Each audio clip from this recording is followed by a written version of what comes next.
So, yeah, I mean to say, that, my friends, is the worst sound in the world. Not nails on a chalkboard, not your ex texting, "Hey, I mace you at 2 a.m. No, the real nightmare?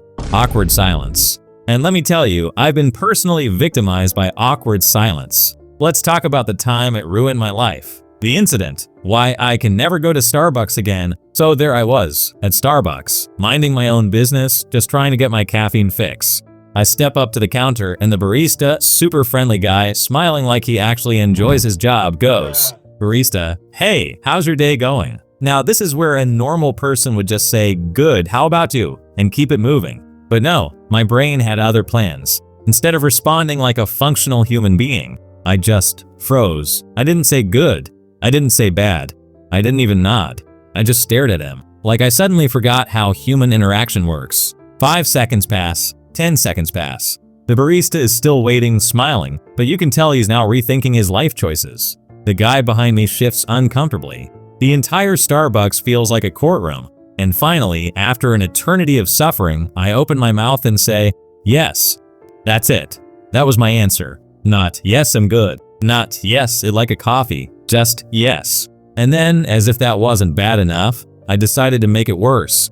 My panic brain was like, "Quick, recover, say something normal." So what do I say? I like coffee. Coffee. In a coffee shop. At this point, the barista blinks. Like he's trying to process whether I just escaped from a psychiatric ward. The guy behind me in line clears his throat.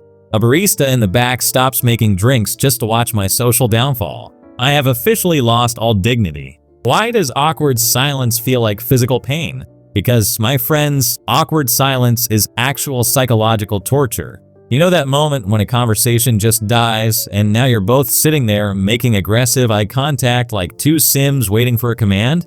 Your brain goes into full panic mode. Say something, anything. Should I comment on the weather? No, that's stupid. Am I blinking too much? Why do hands feel so weird when you think about them? And the worst part? Time slows down.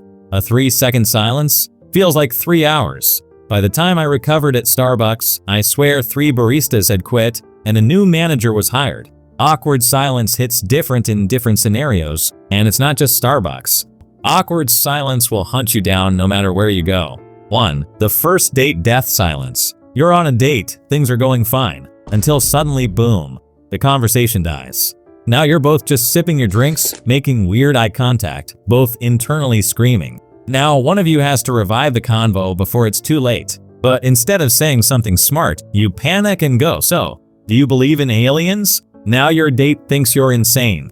Congratulations. 2. The group chat graveyard. You drop a fire meme in the group chat. No one reacts. Now you're just sitting there questioning your entire digital existence. Did I just get socially rejected? Am I the least funny friend? Should I leave the chat? And then 5 hours later, some random dude finally replies, "Funny bro, I already moved on with my life." 3. The job interview silence of death. Interviewer, tell me about yourself. You, brain immediately factory resets. You are now a blank slate.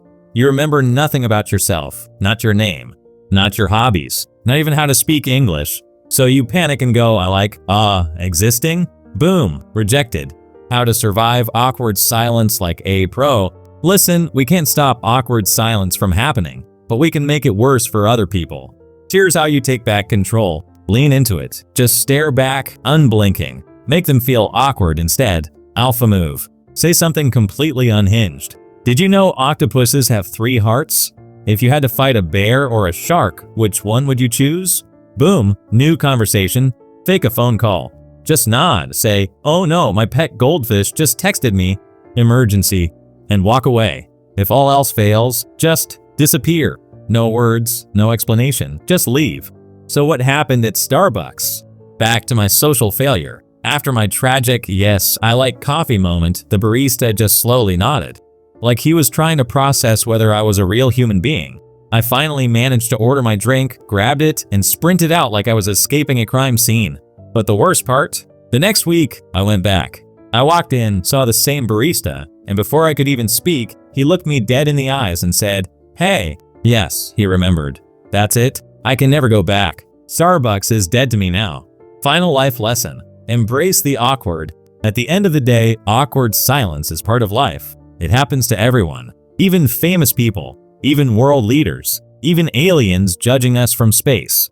So next time you feel awkward silence creeping in, own it. Or at the very least, make it so much worse that the other person leaves first. That's how you win.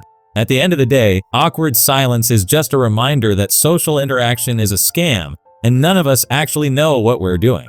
One second, you're vibing, the next, you say something weird, and now you're staring at a wall, contemplating all your life choices. But hey, it builds character, right? Besides, in 100 years, none of this will matter because we'll all be nothing but skeletons, and guess what? Skeletons don't have to worry about small talk. So technically, we're just awkwardly surviving until we unlock permanent do not disturb mode. Stay strong, besties. So, I mean to say,